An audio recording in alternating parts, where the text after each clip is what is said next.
Welcome back to the Cyclades and to the mainland, and let's pick up the thread from where we stopped before. That was that at the end of the early Bronze Age. I'm pretty sure that you have not forgotten where these places are, right? I keep referring to them all the time, but for good measure, let's review where they are. So the Cyclades are the bunch of islands north of Crete. And to the east of them, there's the southern part of the Greek mainland, where the chronological system includes the word Helladic. Again, so far we have discussed the early Bronze Age, right? For all three areas of the quote-unquote Greek world, when we have also talked about the middle and early late Bronze Age for Crete. So let's fill in the rest of this chronological table today so that we can proceed to what we call the mature late Bronze Age. So at the end of the Bronze Age, there is a reversal. So after a period of a rise in sociopolitical complexity and mushrooming of the first rank societies, this process was interrupted by disruptions that coincided with the last subphase of the early Bronze Age, so early Bronze Age 3 or EB3 for short. This is a period of transition and is characterized by the decrease in the number and size of settlements. Nevertheless, not all settlements cease to exist. Population seems to nucleate towards villages, right? And some settlements like Lerna, that we have mentioned before, Tirins, seen here, Kolona on Aegean, continue and flourish during this time. As for the Cyclades, Jeremy Rutter in the 80s suggested that there was a break in habitation of the islands during this period, a phenomenon that was called the EC3 gap. The discussion about it has been continuing, even though it is now recognized that the gap might not have been as long as Rutter initially envisioned. Nevertheless, towards the end of this period, Philakopi is founded on the island of Milos, and the rest is history, as they say. The prevailing consensus is that the Middle Bronze Age in the Cyclades was a period of nucleation. Indeed, surface surveys on Milos and Kea have shown that most islands were dominated by a single site. Nevertheless, the last couple of decades, there are hints that this picture might be more complicated and island-specific. In any case, for our purposes, we will concentrate our discussion to these three islands and their sites, starting from Philakopi on Milos, seen here, then head north to Irini on Kea, and then south to Akrotiri on Thera, which we mentioned in passing during the lecture on the Minoans.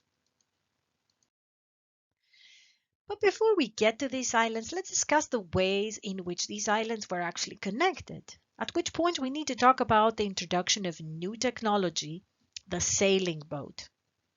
The sailing boat and its associated technology shows up in the Aegean right around the turn of the millennium, and it comes to the Aegean from Egypt via Crete. The sailing boat was equipped with oars and a square sail. And this new sailing craft changed the status quo in a pretty radical way. First, it shrank differences. While the paddle boat had a daily range of about 20 to 50 kilometers per day, the sailing boat could reach 100 to 150 kilometers per day. It also massively improved flexibility in travel direction, especially against prevailing winds, and increased cargo capacity. Soon after, evidence for interaction with Minoans, or should we say agents of Minoan state societies, shows up in the Aegean early in the Middle Bronze Age. The first forays of the Minoans can be securely dated to the Old Pallas period. There is a sealing, for instance, from the island of Samothrace, which documents well this cultural exchange, as well as Minoan ceramics that start popping up at Kolona, Aegean, Philakopion, Milos, and a little later at Irini.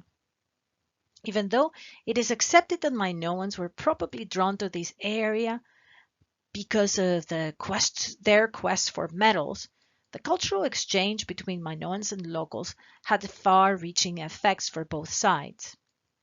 In these sites that we mentioned, there is good evidence that the exchange also involved immigrants that moved around the Aegean and facilitated further the cultural entanglement of these three areas. So this phenomenon of cultural entanglement and acculturation has been fiercely debated between scholars.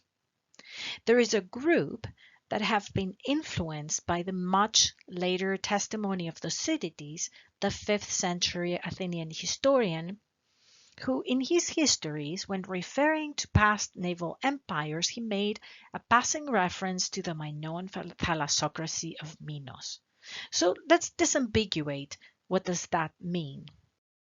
First, Minos was the mythical king of Crete, descended from none other than Zeus himself, the top dog of the Greek pantheon. We mentioned mythical Minos before when we talked about the myth of the labyrinth and the Minotaur at Knossos on Crete. So according to Thucydides, Minos established the so-called Minoan thalassocracy and ruled the Cyclades. But wait, what? Thalassocracy comes from the words thalassa, which means sea, and the noun krasi from Cretan, like the second component of the word democracy, and that means authoritative power. Therefore, Minoan thalassocracy was meant to connote that Minoans were the overlords or dominated the seas during the Middle and Late Bronze Age. So based on Thucydides, various scholars have argued for an actual Minoan imperialistic phase and a regime, and actual Minoan colonies. Others, including your professor, have suggested that this was a cultural and economic process with significant buy-in from local communities. Indisputably, the Minoan state-level societies were the most powerful in the Aegean, but there is yet to be discovered undisputed evidence for actual Minoan boots on the ground, right? Even though the trickle of Minoan migrants is well established by various types of evidence. Therefore, the term Minoanization describes, among other things, the emulation of fashions, the adoption of technologies and practices ranging from administration to religion and feasting that were current on the island of Crete. So let me give you some examples of each type of cultural change that I mentioned on this slide, starting with the emulation of Minoan fashions. The emulation of Minoan fashions can be exemplified in pottery, wall painting, and religious imagery. All of these examples, of course, come from Irini, since this is my jam. As for the introduction of new technologies, early in the Middle Cycladic II period, so shortly after the appearance of the first evidence for Minoan action and interaction in the Aegean, we get evidence for the first pots made on the fast potter's wheel of the Cretan type, and also loom weights that were necessary for the operation of the upright wheel. So we can be sure that these two technologies were introduced to the Minoanized settlements of the Aegean. When it came to the administration of trade and exchange goods, communities in the Aegean chose to adopt another kind of technology. Linear A, the script that is, and also the Minoan system of weights and measures that you see on the slide. What you see on this slide are essentially lead weights with standard denominations that were used for weighing commodities. This was a system that was common throughout the Aegean and, of course, facilitated the trade and exchange of goods. Last but not least, we see evidence for the introduction of religious and social practices, such as the establishment of pig sanctuaries, as well as religious figures that look distinctively Minoan, just as you see in the example of this terracotta figure from the temple of Irini. Or another example is the discovery of gobs and gobs of the so-called conical cups. This is, by the way, the closest equivalent we have to the styrofoam cup of today, since archaeologists find conical cups in the thousands in the sites that we call the Minoan sites. But let's take a closer look at these sites, starting from Philakopi. You probably remember the island of Milos that keeps coming up again and again. And it keeps coming up because of its natural resources, and one in particular, obsidian, which had attracted visitors to the island since the Mesolithic period.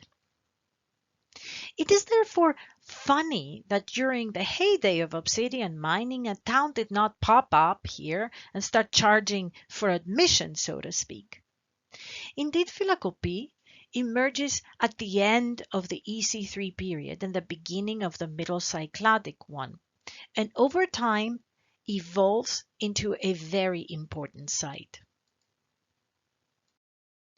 Even though the site seems to grow over time, population estimates for this period, the Middle Bronze Age, put it between 1,000 and more than 2,000 people, which means that Philakopi, immersed into a central place in the southern Aegean, played a significant role in the trade and exchange network at the time. Its role is emphasized, right, by the building of the fortification wall during the end of the period, so MC3, as well as the discovery of Minoan exported pottery in various sites in the Aegean, and of course the continued growth of the site. So since I brought up Minoan pottery, here are some examples of Minoan pottery so that you can understand its appeal. On the left-hand side, there is a so-called bird jug from Philakopi, from the Middle Cycladic period, and another jug with a different type of decoration that dates a little later during the LC1 period, also from the same site. The second site that we bring up today is Agia Irini. This is the site that your professor did her dissertation on and continues to explore to this day. Agia Irini is on the island of Kea that you see on the map and is positioned across the tip of Attica, called Lavrion or Thorikos on the map. Lavrion was and still is very rich in metallic ores and minerals, and Kea perhaps provided the perfect vantage point for the transshipment of the ores. So the small community here on Kea was re-established in MC2, so Middle Cycladic 2, and was protected by a fortification wall soon after, of the kind with the horseshoe-shaped towers that we see elsewhere in the Aegean. So the community seems to prosper if we take our cues from the few rich graves in the West Cemetery North and the East Cemetery that you see on the slide. And it also grows in population to the extent that the fortification wall has to be extended to the north to accommodate the enlarged community. Therefore, in MC3 and on, the site gets extended to the north and becomes about 30% larger than before. And it also becomes a hub of activity with sure signs of wealth in many of the buildings of this small town, which probably never exceeded 500 people. One of its most remarkable features is the so-called temple, a pretty unique building in the Aegean. Its uniqueness stems from the fact that it was filled with equally unique terracotta figures that I've mentioned in passing before, figures which range in size from 2.3 to 4 feet, the likes of which have not been discovered in the Aegean to this day, for this period that is. What were these ladies, though? Were they representations of the goddess or the goddesses, adorants, or attendants to the gods? I have my suspicions. Well, read my article to find out. But the jury's still out, as they say. But let's move on to our final site that we already mentioned in our lecture about the Minoans. Akrotiri on Thera. Akrotiri is the Greek Pompeii, if you get my drift, since it was covered by the eruption of an underwater volcano in LC1, so late Cycladic 1. The powerful eruption changed not only the landscape of the island as the center of the island collapsed into the water, but also the maritime network of the Aegean, with far-reaching repercussions for everybody who was not immediately affected by the catastrophe. The Greek excavations showed that this was a sprawling town, of which only a small percentage has been uncovered. Estimates of its population amount to several thousand people, which makes it the biggest site in the Aegean, minus Crete, of course. Akrotiri, with its amazing preservation conditions, has illustrated vividly many parts of life that were inaccessible to us before. So here's a model reconstructed based on the ruins of buildings, some of which still stand to 2-story height.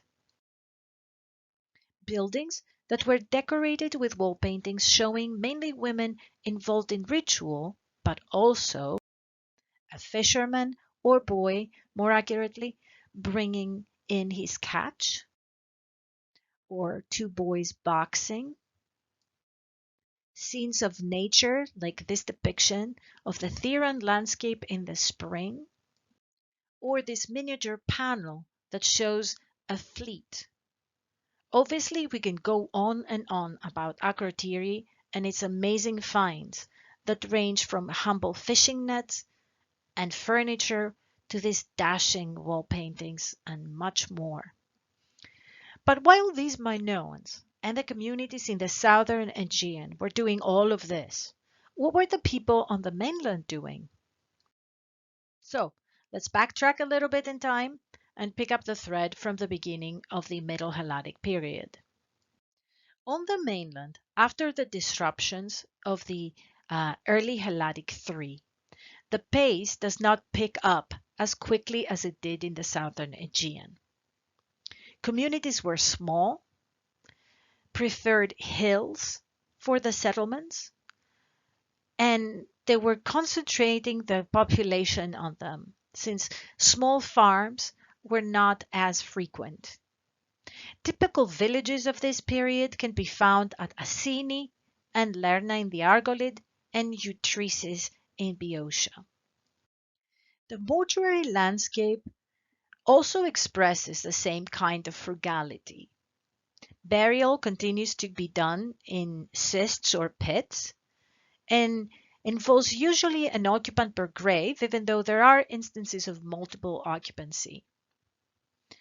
Burial is practiced both intramurally, i.e. in the settlements and sometimes under the floor of houses, especially for children, or extramurally, that is outside the boundaries of the settlement.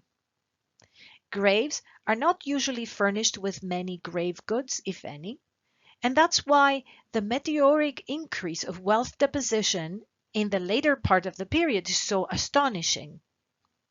But we're not there yet. Another type of burial is the tumulus, and we've encountered this type of monumental burial before when we were talking about the graves on Lefkas during the early Bronze Age period. But we're bringing it up again because the type seems to take off, especially towards the end of the Middle Helladic period when processes of social differentiation and ranking accelerated, and the tumulus seems to be a powerful statement of affiliation and kinship that works real nice in this context. And let me explain why I'm saying when I'm making this last statement.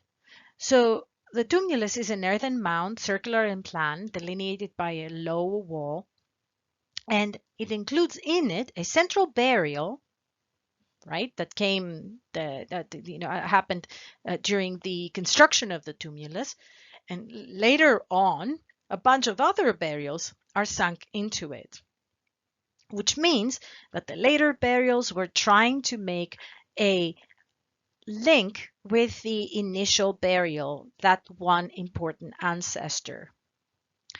Tumuli are not found everywhere and in the same frequency and density, but they are certainly most popular in Western Greece, especially Messenia and Elis. The great exception to this period of generalized poverty was Kolona, on the island of Aegina. Kolona not only did not suffer during the EH3 period of disruptions, but it seems to flourish and develop into a very important hub of maritime trade and exchange in the Aegean. Kolona was an important place in EB2. Case in point is that the excavations there have revealed the existence of a corridor house, the hallmark of an important person, a big man or chief, in the middle of the early Bronze Age.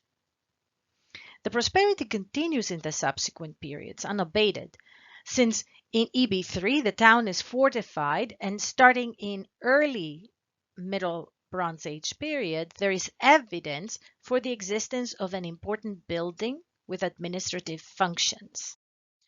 The large building complex's administrative role is supported by the discovery of a clay stamp and a clay seal, but other than that, it was probably a large house and maybe a feasting hall too. Within its ruins, pottery reveals the external connections of this important resident group, which had ties to the Cyclades, the mainland, and Crete. The relationship with Crete probably weighs considerably more than the other parts, since on Crete at this time, palaces were already up and running, and the ruling elite must have recognized the big men of Aegina, perhaps by sending them commodities, gifts, including specialist craftspeople like a potter and its associated new technology, the fast potter's wheel. The prominence of Aegina can be gleaned by another important find, the shaft grave over here. What is a shaft grave anyway, though? Basically, it is a stone cyst, sunk into a rectangular shaft and capped by stone slabs. After the sealing of the grave, the shaft was filled up to the original level of the ground, and the only indication for the existence of the grave may or may not have been a stone marker set on top. Take note of this particular type of grave because it becomes pretty important later on, especially when we get to discuss the developments at the end of the Middle Helladic period at Mycenae. Even though the shaft grave of Kolona is not as monumental as those of Mycenae that we're going to see later, it certainly does not disappoint from the point of view of the finds. The burial gifts include a bronze sword with a gold hilt and an ivory pommel, several bronze daggers, a bronze spear point, a gold diadem, illustrated here, decorated with repoussé crosses, a gold knife with gold animal head fittings, and several boar's task plaques from several helmets, like this one I'm showing you. Moreover, there were 6 obsidian arrowheads and imported pottery like this from Crete, the pot that dates to the Middle Minoan period, as well as from other places of the Aegean, places like Milos and probably Kea, and of course, many locally produced vessels. By the way, Aegian ceramic vessels can be found almost everywhere during this time in the rest of the southern Aegean and the mainland, since Aegina becomes a robust ceramic production center. But since we're talking about pottery, let me mention here that the two dominant styles in the Middle Helladic period are the so-called gray minion, seen here, and the matte painted wares, seen here. Towards the end of the period, the matte painted decoration and the burnished surface of the Minoan pots get together and produce a very attractive style of decoration called the mainland polychrome ware that bridges the late Middle Bronze Age and ushers in the late Bronze Age.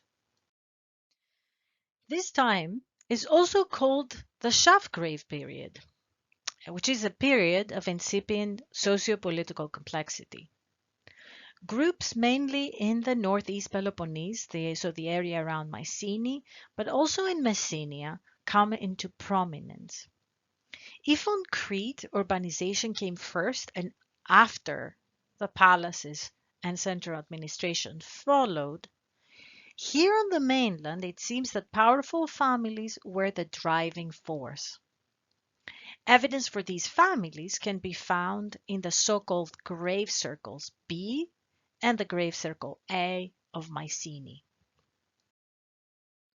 The person whom we have to thank here, sort of, for the discovery of grave circle A is Heinrich Schliemann. Yes, you remember well. He is familiar to you since he is the same person who discovered Troy too. He conducted his excavations in 1876, and later on, Greek archaeologists by the name of Milonas and Papadimitriou in 1952 shed some more light into the shaft grave phenomenon with their careful excavations of the earlier and a little poorer grave circle B. Here's what the grave circles would have looked like back in the day. So you would see two prominent cemeteries delineated by perimeter walls, right? Low perimeter walls. And inside, the location of the graves, which I remind you were shaft graves, like the one at Aegina, were only visible by grave markers called stelae. So here's an example of one of these stelae that marked the location of the graves. So the stelae were decorated with reliefs, and this one in particular is very importantly decorated with a chariot, the so-called Tesla of the Middle and Late Bronze Age. And I'm saying this, right, and I'm comparing a chariot to a Tesla or whatever other luxury car, a Maserati, your pick. Because the chariot arises right around 1600 BCE, somewhere in the Near East, and soon after it spreads everywhere in the Eastern Mediterranean. Everybody who was somebody had to have a chariot.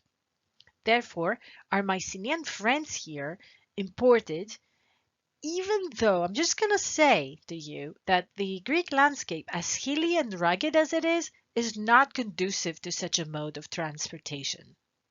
But my friends, when has conspicuous consumption ever made sense? Practical sense, that is. And since we're talking about conspicuous consumption, let me show you some of the grave goods that the relatives of these deceased individuals deposited in their graves. So grave goods like golden masks, like these ones, including the mislabeled Mask of Agamemnon, according to Schliemann, even though Agamemnon, if he ever lived, would come a few centuries later than this particular individual.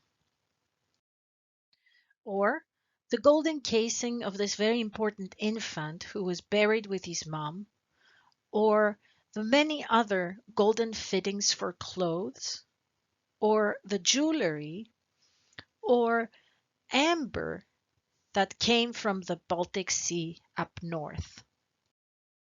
Also, grave goods like weapons, including these ceremonial ones that were decorated with the Nialo technique and hunting scenes with lions, or these diadems shown here, or these signet rings that you see here on the slide, or these metallic vessels. And here on the slide, I'm showing you just the gold ones, but there were others in silver and in bronze. As well as my two favorite objects from the collection, an elaborately decorated gold box from Grave 5 and a rock crystal dug-shaped vase. So who was buried here?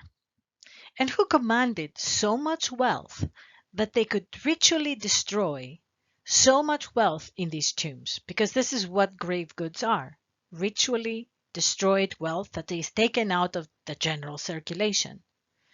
So let's take grave circle A as an example here of who was buried, because about a decade ago, the results of various physical anthropological studies were published and have illuminated various aspects of this group. So, for instance, there was gender balance in the cemetery. Of the 19 bodies in the grave circle A, 8 were men, 9 were women, and 2 were children. This gender balance means that women, and especially children, which are usually discriminated against, they weren't. So that has to do something with membership in a group, which now is probably hereditary. Moreover, each shaft contained 2 to 5 bodies, and only one tomb had a single burial. Family connections were discovered between burials, and the deceased were generally well nourished, which means that they were taller and more robust than the general population, and also that they ate a much wider variety of foods, which is also an aspect of wealth. Even before we look at their burial goods, right? Their wealth and prominence comes through loud and clear, or should we say it was bone deep? I know, stupid professor jokes.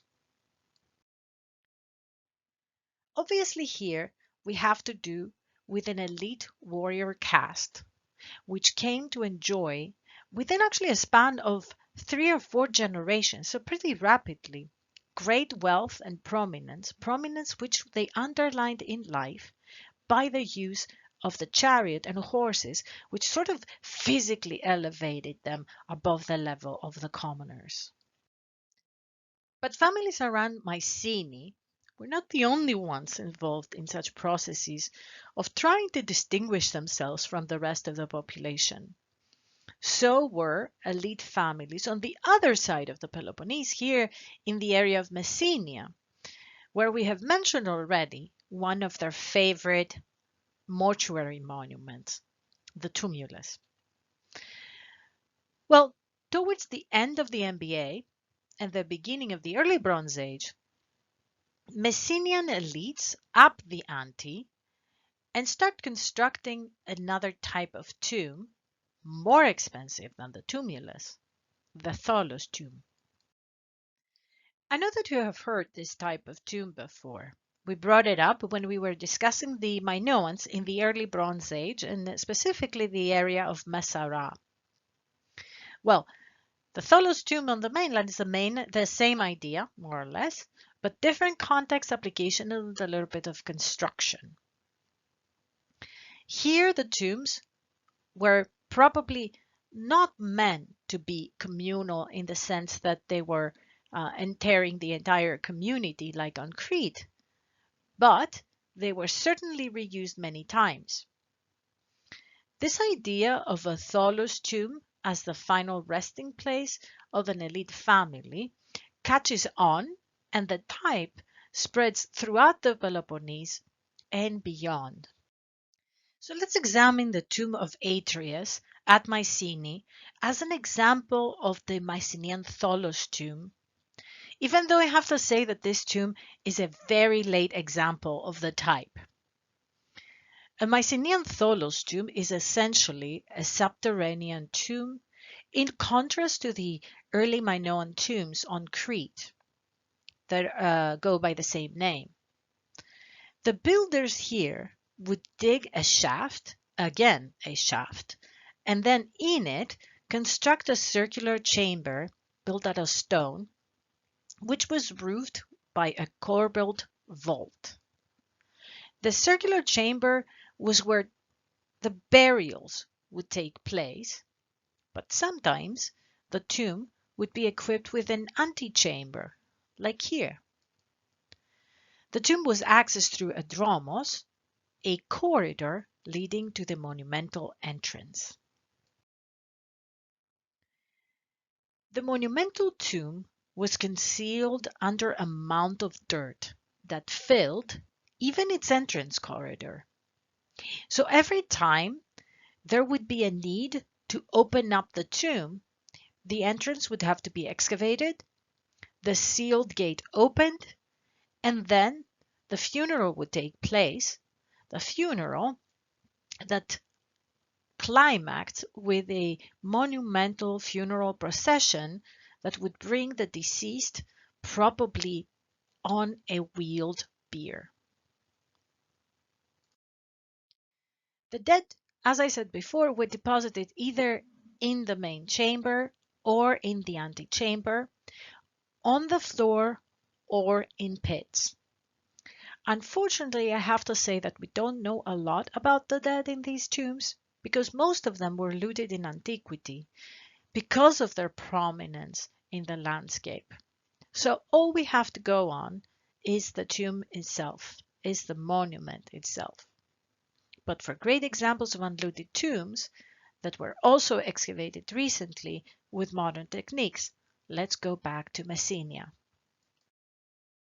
A few years ago, a totally unexpected, unlooted tomb was discovered. The tomb, according to its excavators, Jack Davis and Sherry Stocker, belonged to a male that had lived during the late Helladic II period, so right around 1450 BCE. The warrior or priest was decked out with weapons, metallic vessels, golden rings, and so much more. But perhaps the most awe-inspiring statement was the following object with which I will end this lecture. And that object is the Pilus combat agate. This is a seal carved from an agate piece, measuring only 1.4 inches wide, and it depicts the final moments of a battle among three warriors. Was the victor of this battle supposed to be the deceased male in the tomb? Perhaps. A safer conclusion, though, is that the Mycenaean male identity, much like we saw in the grave circles, hinges upon military prowess, which stands in stark contrast to the way elite Minoans like to represent their culture and themselves. And that was all, folks, at least for today. Thank you very much for your attention, and join me next time with part 2 of the Mycenaeans.